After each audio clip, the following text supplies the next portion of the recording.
ہرمندر صاحب ہمارے ساتھ ٹیلی فون لائن پہ موجود ہیں، ان کے سوال کی طرف بڑھتے ہیں۔ ہرمندر صاحب السلام علیکم۔ جی وعلیکم السلام جی۔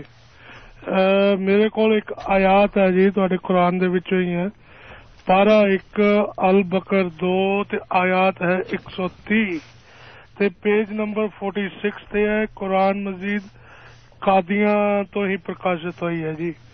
تے مینوں اے پڑھ کے اے ارتھ کر کے دسیو جے مینوں اُنّا چر ہولڈ رکھ سکو، کیونکہ میرا ریڈیو اتنے فریکوینسی دی ڈسٹربنس نہ مینوں بالکل نہیں کچھ سنتا، اس لیے تہاڈی آپ دی بہت مہربانی ہوگی جی۔ جی بہت بہت شکریہ ہرمندر صاحب۔ انصر صاحب اگر آپ ان کا مختصر جی وہ آیت بتائیں نا کون سی آیت؟ ہاں جی آیت ہے کہ یہ 130 تو یہ پارہ 1 ہے اور البقر کی البقر 2۔ ہاں جی لیکن وہ آیت بتا دینا کہ آیت کیا ہے۔ میں نمبر نہیں پوچھ رہا، میں ہم سے پوچھ رہا ہوں کہ وہ آیت ہے کیا، آپ نے کیا پڑھا ہے اس میں سے؟ وہ میں نے ابھی دور رکھ دیا نہیں تو پھر دور رکھ دیا تو پھر ہمارا سنیں نا، آپ آیت بتائیں کہ آپ نے پڑھا کیا، سمجھا کیا؟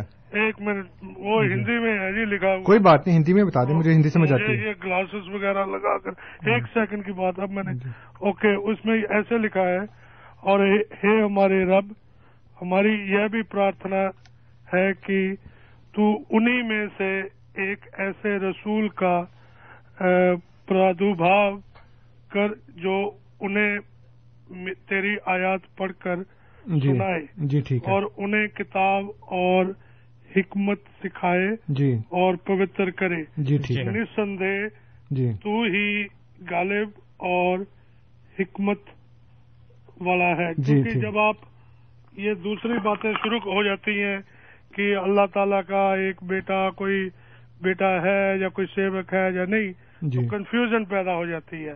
تو یہ بہت اچھا پیاری لگتی ہے قرآن پڑھنی، جب اس کو قرآن کے بیچ میں رہ کر ہی اس کے اندر رہ کر ہی اس کو پڑھا جائے اور سمجھایا جائے۔ جی ٹھیک ہے، ہاں جی ٹھیک ہے، میں بتاتا ہوں جی آپ کو اس کا مطلب۔ ہاں جی اس کا مطلب میں بتاتا ہوں، اور کنفیوژن کوئی نہیں ہے۔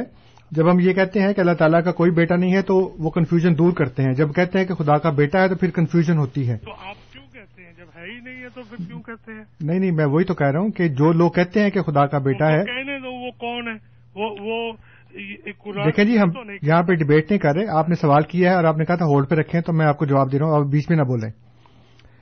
جو آپ نے آیت کا ارتھ پوچھا ہے وہ یہ ہے کہ یہ دعا ہے حضرت ابراہیم علیہ السلام کی، جو انہوں نے حضور صلی اللہ علیہ وآلہ وسلم کے پیدا ہونے سے 4000 سال پہلے دعا کی تھی، اور انہوں نے اپنے بیٹے اسماعیل کو جب وہاں پہ چھوڑا تھا جہاں پہ اب خانہ کعبہ ہے، تو انہوں نے یہ دعا کی تھی کہ اللہ تعالیٰ میں اپنے بیٹے کو یہاں پہ چھوڑ کے جا رہا ہوں، تو اس کی اولاد میں سے ان اربوں میں سے ایک ایسا رسول مبعوث فرما، ایک ایسا رسول بھیج جو ان کو تیری آیات پڑھ کر سنائے اور ان کا تزکیہ نفس کرے، ان کو پاک کرے اور ان کو کتاب اور حکمت کی تعلیم دے۔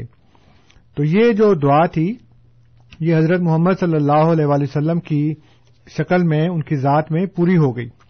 تو یہ اس آیت کا مطلب ہے کہ جو دعا کی تھی انہوں نے ایک رسول کے آنے کے لیے، وہ دعا اللہ تعالیٰ نے حضرت محمد صلی اللہ علیہ وآلہ وسلم کی شکل میں پوری کر دی۔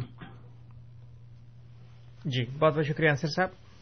ہرمندر صاحب امید ہے آپ کو آپ کے سوال کا جواب مل گیا ہوگا۔